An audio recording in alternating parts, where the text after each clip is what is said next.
Con nuestra serie de mensajes basadas en el libro de Primera de Corintios. Nuestra serie se llama Un hermoso desastre.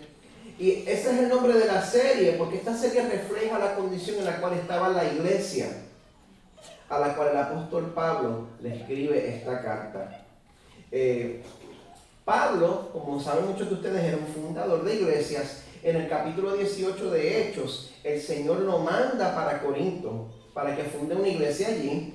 Él pasa año y medio allí, y después que todo está en lugar, hay gente que se convierte y se unen a la iglesia. Pues Pablo sale a la próxima ciudad a fundar la otra iglesia. Eventualmente llega a donde él informe sobre todos los problemas que están sucediendo en la iglesia en Corinto. Problemas de falta de amor, más que nada. Falta de amor entre la gente de allí que se expresaban a través de las divisiones, a través de la inmoralidad, a través de la tolerancia a esa inmoralidad, a través de los desórdenes y a través de enseñanzas falsas. Y como les dije al principio, a cada uno de esos problemas Pablo responde de la misma manera. Responde recordándoles el Evangelio, dejándoles saber que el Evangelio es como un par de lentes a través de los cuales tenemos que considerar todos los problemas y todas las situaciones que estamos encarando en nuestra vida. Así que hoy vamos a comenzar un capítulo 15. Los que están de vuelta hoy, después del domingo pasado, gracias por volver. Se los agradezco. Pero hoy comenzando con el capítulo 15, Pablo corrige a unos en la iglesia en cuanto a sus creencias, o más bien falta de creencia sobre la resurrección de los muertos. Y Pablo declara que en Cristo tenemos una hermosa garantía. Así que vamos a buscar en nuestras Biblias en 1 Corintios 15, del 1 al 34, páginas 727 a 728 en la Biblia que estamos proveyendo. Si usted no tiene una Biblia, se la regalamos. Ese es nuestro regalo para usted. Esta es la versión de la Biblia de las Américas. Yo quisiera hacer algo. All the English speakers here, let's go out of our way to read together. Make sure that you are looking into 1 Corinthians 15, 1 to 34. I want us all to benefit from this. Primera de Corintios 15, del 1 al 34. Yeah, it's going to be a little long, 34 verses, so just bear with me. We'll be okay. Esta es la palabra del Señor. Esta es la única vez en esta mañana que el Señor nos va a hablar directamente y no va a estar pervertido por una criatura. Este es el Señor hablándonos, así que estamos a punto de recibir de Él. Dice así la palabra del Señor. Ahora os hago saber, hermanos, el evangelio que os prediqué, el cual también recibisteis, en el cual también estáis firmes, por el cual también sois salvos, si retenéis la palabra que os prediqué, a no ser que hayáis creído en vano. Porque yo os entregué en primer lugar lo mismo que recibí, que Cristo murió por nuestros pecados conforme a las Escrituras, que fue sepultado y que resucitó al tercer día conforme a las Escrituras, que se apareció a Cefas y después a los 12.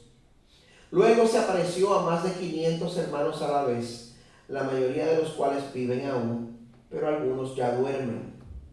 Y después se apareció a Jacobo, luego a todos los apóstoles. Y al último de todos, como a uno nacido fuera de tiempo, se me apareció también a mí.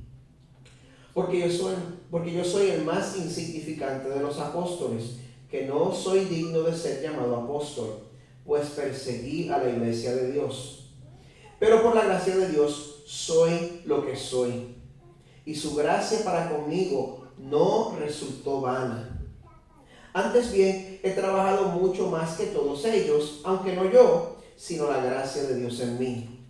Sin embargo, haya sido yo o ellos, así predicamos y así creísteis. Ahora bien, si se predica que Cristo ha resucitado de entre los muertos, ¿Cómo dicen algunos entre vosotros que no hay resurrección de muertos? Y si no hay resurrección de muertos, entonces ni siquiera Cristo ha resucitado. Y si Cristo no ha resucitado, vana es entonces nuestra predicación y vana también vuestra fe. Aún más, somos hallados testigos falsos de Dios, porque hemos testificado contra Dios que Él resucitó a Cristo, a quien no resucitó, si en verdad los muertos no resucitan. Pues si los muertos no resucitan, entonces ni siquiera Cristo ha resucitado. Y si Cristo no ha resucitado, vuestra fe es falsa. Todavía estáis en vuestros pecados. Entonces también los que han dormido en Cristo han perecido. Si hemos esperado en Cristo para esta vida solamente, somos de todos los hombres los más dignos de lástima. Mas ahora Cristo ha resucitado de entre los muertos, primicias de los que durmieron. Porque ya que la muerte entró por un hombre, también por un hombre vino la resurrección de los muertos. Porque así como en Adán todos mueren, también en Cristo todos serán vivificados. Pero cada uno en su debido orden. Cristo, las primicias, luego los que son de Cristo en su venida. Entonces vendrá el fin, cuando entregue el reino al Dios y Padre, después que haya abolido todo dominio y toda autoridad y poder.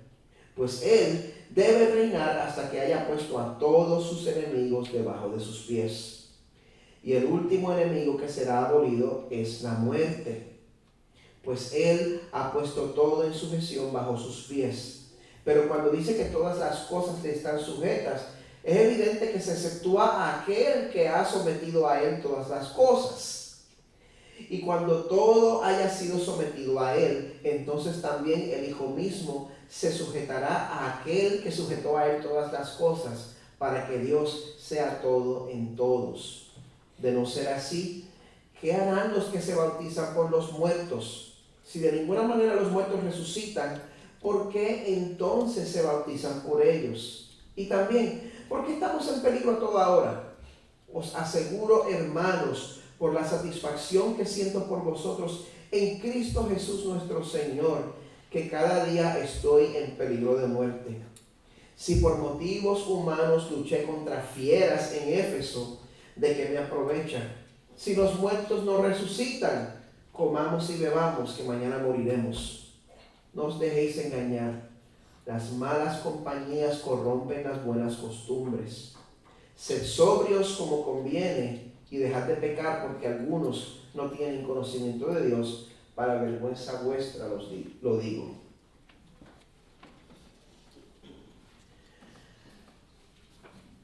Señor, necesito tu ayuda en esta mañana. Necesito que tu Espíritu Santo me ayude a predicar tu palabra bien para el beneficio de tu pueblo, Padre, pero también que lo haga correctamente para tu gloria. Ayúdame, Señor, a honrarte con mis palabras y prepara los corazones para recibir tu palabra también. En el nombre de Jesús lo pido, Señor. Amén. No importa cuán difícil sea, si nosotros nos proponemos una meta en nuestro corazón, no importa cuánto trabajo nos dé, mientras más deseable sea esa meta, más estamos dispuestos a sacrificar para lograrla. ¿Me siguen hasta ahora? ¿Verdad? Y aunque se nos haga difícil, aunque se nos haga doloroso, cuando tenemos ese diploma en mente, no importa cuántas veces nos tengamos que amanecer estudiando, no importa cuánto trabajo tengamos que pasar, mientras más deseable es esa meta, más estamos dispuestos a sacrificar. Ahora, hay un contraste. Si nosotros estamos haciendo un trabajo que nosotros sentimos que no tiene mucho significado, que no va a valer para nada, pues entonces, vamos a pensar un ejemplo, como cuando en el trabajo se dan cuenta que usted ha hecho todo lo que tiene que hacer y está al día. Y entonces vienen y te dan cosas nada más para tenerte ocupado. Cosas que no tienen valor, cosas que no... es para tenerte haciendo algo ahí. Pues entonces eso como que se hace más trabajoso, más tedioso. A uno como que le da más trabajo hacer cosas que uno cree que de verdad no valen de mucho. Y Les voy a dar un ejemplo aún mejor. En mi primer año de la universidad conocí a Carmen y después de un año en la universidad pues ya estábamos saliendo juntos y estábamos tomando una clase juntos y esa clase era la historia de Puerto Rico.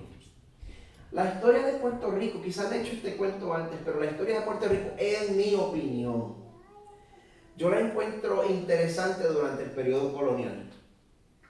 Que llegan los españoles y todas las tensiones entre los españoles, los indígenas, después la esclavitud, todo eso es lo que yo encuentro estimulante. Después de eso, como para el siglo XVIII, XIX, por ahí, XIX, Puerto Rico entra en una etapa industrial que la historia se hace tan latosa, yo no la aguanto.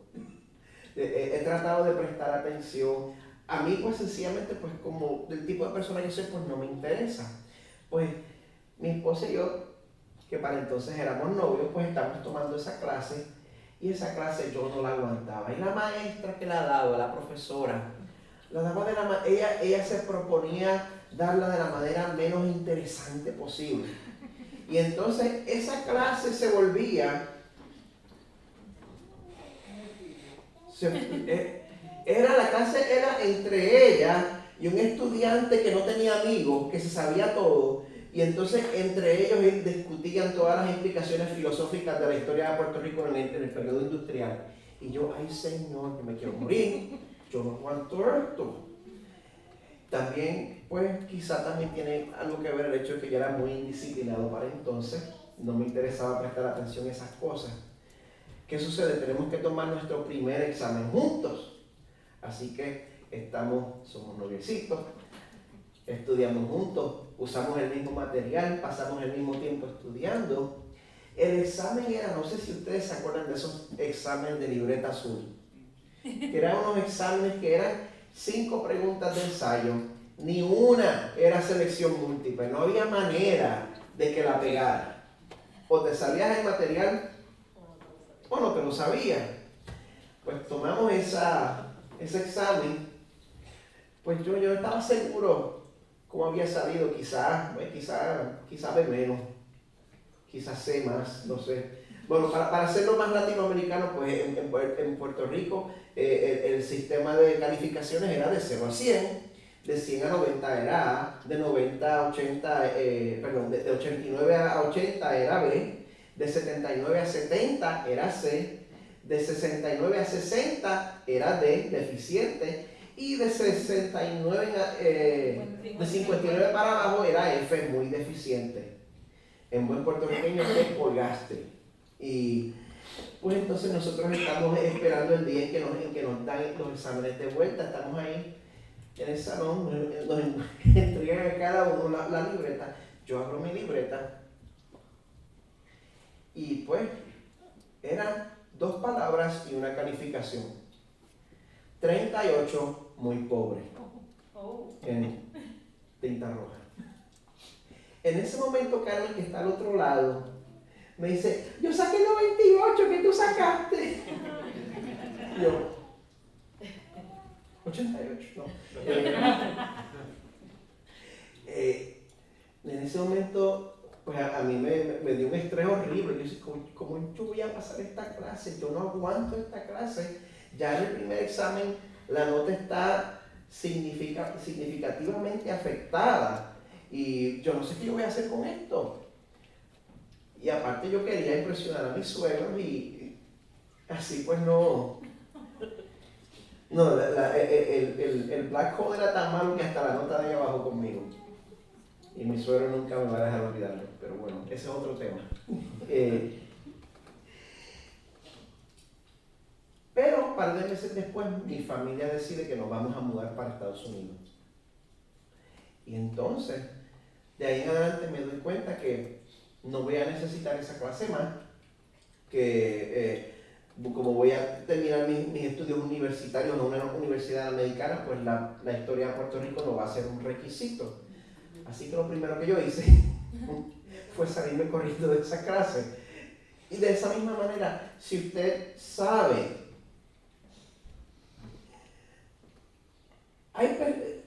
yo sabía que no valía la pena quedarse allí y tratar más, porque no iba a ser de impacto. De esa misma manera, yo creo que hay muchas personas que se preguntan si su caminar con Dios vale la pena. Yo creo que yo veo eso en mis hijos. Mis hijos están pasando por una etapa en la cual ellos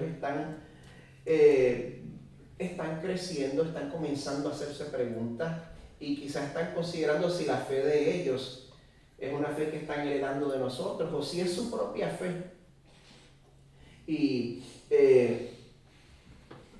quizás hay adultos entre nosotros que tenían planes, tenían aspiraciones dentro de la iglesia y por cualquier razón no han alcanzado lo que querían, o sencillamente porque en verdad la fe de los padres no se hereda. Dios no tiene nietos, Él tiene hijos.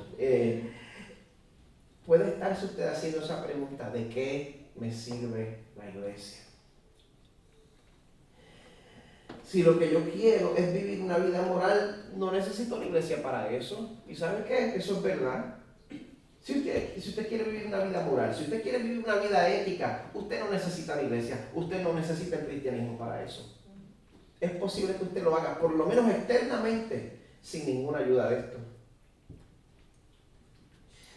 Muchos teólogos liberales han reducido el cristianismo a eso mismo, a un método para vivir éticamente, y quieren quitarle el elemento sobrenatural a la Biblia. Y dicen que cosas tales como los milagros y las resurrecciones pues no ocurrieron, sino que son más bien ejemplos para nosotros, que son ejemplos de la audacia del ser humano, de cómo nosotros podemos vencer nuestras dificultades. Pero ¿sabe que si en verdad es así? Si en verdad la resurrección de los muertos no es una realidad, ¿de qué vale molestarse con todo esto? ¿De qué vale pasar todo este trabajo? ¿De qué vale yo amanecerme haciendo un sermón? ¿De qué vale que usted se tenga que levantar temprano para llegar aquí? Porque es importante. Yo le voy a decir por qué es importante. No sé si usted se ha dado cuenta. A menos que Dios decida terminar la historia, todos nos vamos a morir. A menos que el Señor venga primero, a todos nos toca pasar por la muerte. Y si en verdad creemos que una vez venga el Señor, nuestro estado último va a ser vivir como espíritus sin cuerpo. Si nosotros creemos que esto, o si creemos como por ejemplo ciertas sectas, que esto es lo único que hay y que la muerte aniquila el alma, entonces ¿cuál es la obsesión con someter a este cuerpo a obedecer al Señor? ¿Vale la pena? ¿En verdad podemos tener algún tipo de esperanza? Bueno, este capítulo, como es tan largo, yo no se lo leí todo el tiempo que estuvimos leyendo le leí como 2/3 partes, así que lo vamos a dividir entre 2 domingos. En este capítulo Pablo nos habla de la realidad de la resurrección, nos habla de los beneficios de la resurrección, y Él quiere fortalecer nuestra fe dejándonos saber que cuando nosotros vivimos para nuestro Señor, no estamos perdiendo el tiempo. Y este capítulo nos muestra 3 cosas. Nos habla sobre el valor de nuestra inversión, nos habla sobre la fuente de nuestra seguridad, y en base a esas 2 cosas nos dice cuál va a ser nuestro mensaje. Ahora, cuando yo estudié este mensaje, cuando yo estudié este pasaje, encontré que era un poco difícil de digerir. Es bien concentrado en cuanto a su significado, y me di cuenta que si cambiaba las cosas de secuencia, se me hacía más fácil de digerir. Nosotros estudiamos aquí 3 pasajes en lo que vamos a hablar hoy, pero lo que voy a hacer, voy a hablar del segundo, del tercero y después del primero.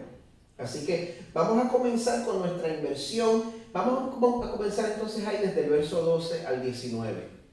Dice: ahora bien, si se predica que Cristo ha resucitado de entre los muertos, ¿cómo dicen algunos entre vosotros que no hay resurrección de muertos? Pablo tiene que traer claridad aquí, porque a pesar de que la gente enseñaba que Jesús había resucitado, algunos pensaban que una vez muriéramos íbamos a quedar como cuerpos, sí, pero como espíritus sin cuerpo. permanentemente. Y hay mucha gente que cree eso ahora. Hay mucha gente que cree que en el cielo vamos a estar así, espíritus sin cuerpo, con dos alitas en pañales tocando arpa. Hay mucha gente que cree eso. Y es por eso que el concepto del cielo no es muy atractivo para el mundo, porque cuando usted lo trata de vender así, ¿quién quiere estar así? Encima de todo, para entonces también se creía que el cuerpo era algo malo. Como el cuerpo estaba asediado por la caída, se creía que lo mejor era salir del cuerpo, por lo tanto lo mejor que uno podía hacer era acelerar las cosas que trajeran la destrucción del cuerpo, y por eso la gente se entregaba al pecado. Por eso Pablo nos corrige y les deja saber que el plan de Dios es la resurrección de nuestros cuerpos. Cuando el Señor nos creó, Él declaró que era bueno, que el cuerpo no es malo y que Él piensa resucitarnos físicamente para pasar la eternidad con Él, así como estamos, reconociéndonos, siendo quienes somos. Y Pablo les dice que si eso no es verdad, pues la Biblia está mintiendo en cuanto a la resurrección de Cristo. El verso 13, si no hay resurrección de muertos, entonces ni siquiera Cristo ha resucitado. Las ideas tienen consecuencias. Tú no puedes decir que tienes ideas y no llevarlo hasta las últimas consecuencias.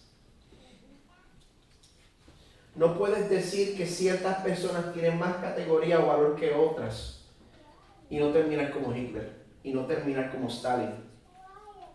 Las ideas tienen consecuencias. Pablo hace una lista de las consecuencias de no creer en la resurrección. Si Cristo no ha resucitado, número 1, vana es nuestra fe. Número 2, aún más, somos hallados testigos falsos de Dios. Número 3, si Cristo no ha resucitado, vuestra fe es falsa.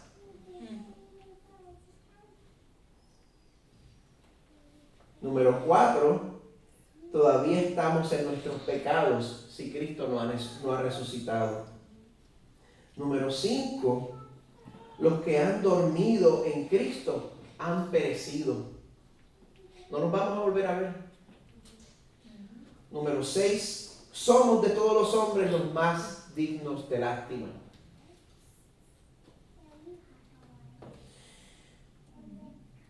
Para que la nueva vida en Cristo sea una realidad, para que la resurrección en Cristo tenga un efecto en nosotros, nosotros no podemos tratar esto como si fuera una alegoría. Tenemos que aceptar lo que es sobrenatural dentro de las Escrituras, y por eso nuestras vidas tienen que reflejar la obra sobrenatural de Dios. Si lo sobrenatural no es evidenciado en su vida, la gente no va a creer que su fe es real. Le pregunto, ¿está Dios obrando en usted de manera sobrenatural? No me refiero a que si usted está flotando de la cama al baño, no me refiero a ese tipo de cosas. Le pregunto, ¿está el Espíritu Santo cambiándolo a usted?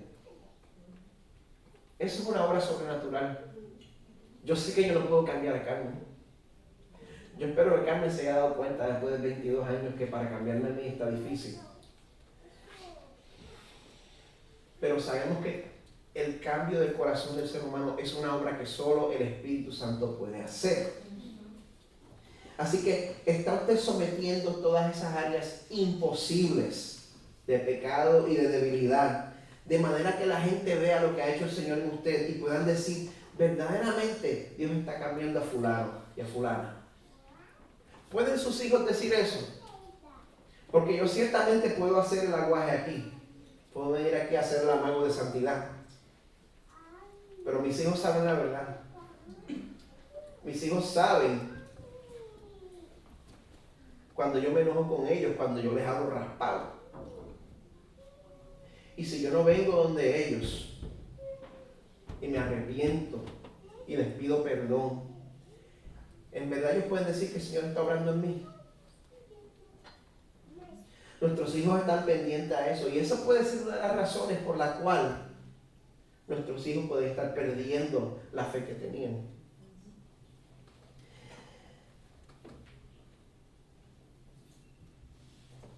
Y entonces ellos pueden llegar a cada una de estas 6 conclusiones. Si mi papá es un mentiroso, si el pastor se pone a predicar aquí los domingos y entonces en casa vemos que es un salvaje, número 1, lo que cree es una mentira. Número 2, está mintiendo al hablar de Dios. Número 3, su fe es falsa. Número 4, él está en sus pecados no han sido perdonados. Número 5, como esto no es verdad, todos los cristianos que yo he conocido no los voy a volver a ver. Esto de la resurrección no es verdad. Y número 6, mi papá está perdiendo el tiempo en esta cosa de la iglesia, pero ¿sabes qué? Yo no. Tan pronto yo sea mayor de edad, no me van a ver. Y entonces vemos esa diferencia entre generaciones. No hay testimonio más poderoso que el de usted para con sus hijos, porque en la casa que usted se conoce verdaderamente como él. Ahora, en el próximo pasaje, Pablo describe la razón por la cual podemos estar seguros, nuestra seguridad, versos 20 al 34. Mas ahora, Cristo ha resucitado. Cristo ha resucitado. ¿Sabe algo? Cristo ha resucitado. Gloria a Dios. De entre los muertos, primicias de los que durmieron. Eso quiere decir que Jesús es el primero en resucitar a un cuerpo que nunca más volverá a morir. Él es el primero en fila. El 21, porque ya que la muerte entró por un hombre, también por un hombre vino la resurrección de los muertos, porque así como en Adán todos mueren, también en Cristo todos serán vivificados. Así que, ¿quién nos está representando delante de Dios? ¿Cuál es su representante? Por naturaleza, Adán nos representa a todos. Y por medio de Adán entró la muerte. Es por eso que es importante que Jesús sea su representante delante del Padre. Y entonces los próximos versos nos describen el orden de eventos. Se pone hasta a hablar sobre los tiempos finales. Dice, pero cada uno en su debido orden. Cristo, las primicias. Luego los que son de Cristo en su venida. Está hablando del orden de resurrección. Entonces vendrá el fin, cuando Él entregue el reino al Dios y Padre, después que haya abolido todo dominio y toda autoridad y poder, pues Cristo debe reinar hasta que haya puesto a todos sus enemigos debajo de sus pies. Y el último enemigo que será abolido es la muerte.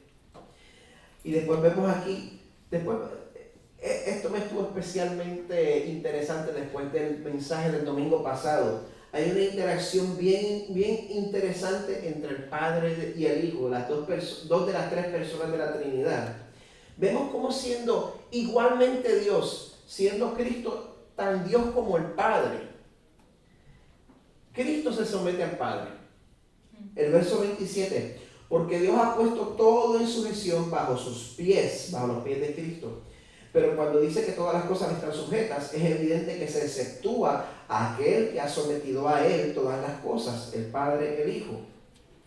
Cuando todo haya sido sometido a Él, entonces también el Hijo mismo se sujetará a aquel que sujetó a Él todas las cosas, para que Dios sea todo en todos. Hermanos, el sometimiento no significa inferioridad. El sometimiento no significa inferioridad. Esto es importante cuando vemos lo que la Biblia enseña sobre los roles en la iglesia del hombre y la mujer y muchas cosas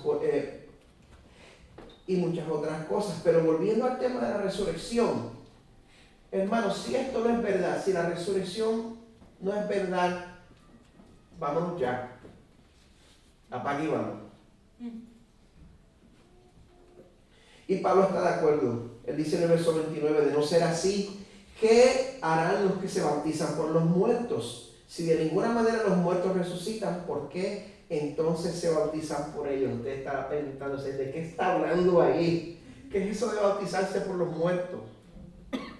Pablo está hablando de una práctica que había para entonces, en la cual la gente se bautizaba en nombre de sus familiares que ya habían fallecido. Pablo no está aprobando de esa práctica, no está diciendo que esa práctica es correcta. De hecho, yo diría que es antibíblica, pero les está dejando saber, si ustedes hacen eso, eso no es compatible con creer que no hay resurrección. Ahora mismo yo creo que los mormones sería una secta que tiene esa práctica, bautizarse en nombre de los familiares que han fallecido. Pero yo creo que esa práctica es obviamente antibíblica, porque la salvación es un asunto individual y nosotros no podemos cambiar los corazones de los demás con nuestras acciones. La salvación es del Señor para con la persona individualmente. Pero Pablo les dice, si ustedes no creen en la resurrección de los muertos, ¿para qué hacen eso? Tan siquiera. ¿De qué vale ser despreciados por causa del Evangelio si lo que creemos no tiene consecuencias eternas? ¿De qué vale pasar todo este trabajo? ¿De qué vale que a mí me traten mal en el trabajo por creer lo que creo? ¿De qué vale que la gente me trate como un leproso en el momento que yo diga que soy cristiano? Si esto no es verdad, si no voy a resucitar, ¿por qué molestarse? Y él dice, de esa misma manera, ¿por qué estamos en peligro a toda hora? Os aseguro que cada día estoy en peligro de muerte. Él luchó hasta contra fieras en Éfeso, los ponían hasta en los espectáculos donde los ponían a luchar contra fieras y sobrevivió eso. Dice, si los muertos no resucitan, comamos y bebamos que mañana moriremos. Comamos y bebamos que mañana moriremos. Eso tiene una versión moderna. Se las digo ahora, porque él dice, no se digan a sí mismos, como quiera estoy viviendo una vida virtuosa, ética y moral. No. Comamos y bebamos que mañana moriremos si no hay eternidad.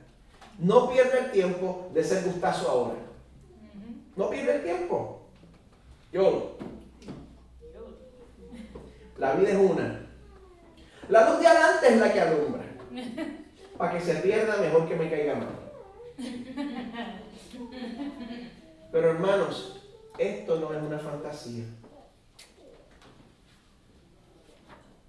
La muerte de este cuerpo es segura, pero también lo son el juicio final y la resurrección. No se dejen engatusar de la gente que vive como si eso no fuera a pasar. El verso 33, no os dejéis engañar, las malas compañías corrompen las buenas costumbres. Sed sobrios como conviene y dejad de pecar, porque algunos no tienen conocimiento de Dios, para vergüenza vuestra lo digo. Así que por causa de la resurrección, nuestra vida tiene importancia ahora. La manera en la cual usted vive tiene importancia ahora mismo. Y por causa de la resurrección, ¿sabe qué? Nuestra fe tiene fundamento. Habíamos visto las 6 implicaciones de creer que no había resurrección. La implicación número 1 es que nuestra fe es vana, pero ahora nuestra fe está bien fundada. La implicación número 2, estamos diciendo mentiras sobre el Señor, pero como la resurrección es verdad, estamos diciendo la verdad. Si el Señor no resucitó, nuestra fe es falsa, pero gracias a que resucitó, nuestra fe es verdad. Si el Señor no resucitó, todavía estamos en nuestros pecados, pero como Él resucitó, nuestros pecados pasados, presentes y futuros han sido todos perdonados. Si Jesús no ha resucitado, los que han dormido en Cristo han perecido, pero como Cristo resucitó, nuestros familiares y amigos que han muerto en Cristo resucitarán y nos vamos a reunir con ellos. Si Cristo no ha resucitado, nosotros somos de todos los hombres los más dignos de lástima, pero como Cristo resucitó, como todo esto de verdad, en verdad somos los más dignos de ser envidiados. Y como todo esto es verdad, proclamamos este mensaje. Versos 1 al 11. Ahora voy para el principio. Os hago saber, hermanos, el evangelio que os prediqué, el cual también recibisteis, en el cual también están firmes, por el cual también son salvos, si retenéis la palabra que os prediqué, a no ser que hayáis creído en vano. Un evangelio sin resurrección es creer en vano. Sí. Yo os entregué en primer lugar lo mismo que recibí. El evangelio fue entregado a Pablo, él no se lo inventó. Dice que Cristo murió por nuestros pecados conforme a las Escrituras, que fue sepultado y que resucitó al tercer día conforme a las Escrituras. Las Escrituras en el Antiguo Testamento profetizaron todo esto. Ahora mismo no tenemos tiempo para meternos en todo eso, pero hay amplia evidencia de profecías en el Antiguo Testamento que relatan a Cristo hasta 700 años. Dice que se apareció a Cefas y después a los 12. Cefas es Pedro. Luego se apareció a más de 500 hermanos a la vez, la mayoría de los cuales viven aún, pero algunos ya duermen. Después a Jacobo, luego a los apóstoles, y al último de todos, como uno nacido fuera de tiempo, se me apareció también a mí. O sea que hay pruebas de testigos de la resurrección de Jesucristo, de que esto tomó lugar. Pablo dice, porque yo soy el más insignificante de los apóstoles, que no soy digno de ser llamado apóstol, pues perseguí a la iglesia de Dios, pero por la gracia de Dios soy lo que soy. Y su gracia para conmigo no resultó vana. Antes bien, he trabajado mucho más que todos ellos, aunque no yo, sino la gracia de Dios en mí. Sin embargo, haya sido yo o ellos, así predicamos y así creísteis. La gracia de Dios no es en vano, nunca es malgastada. Si el Señor ha puesto su gracia sobre usted, usted es salvo y usted va a resucitar.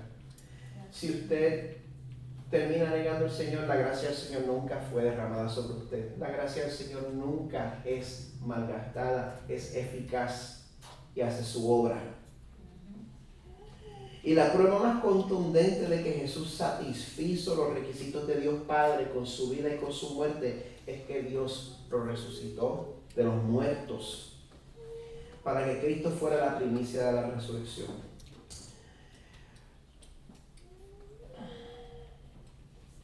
Vamos a estar de pie.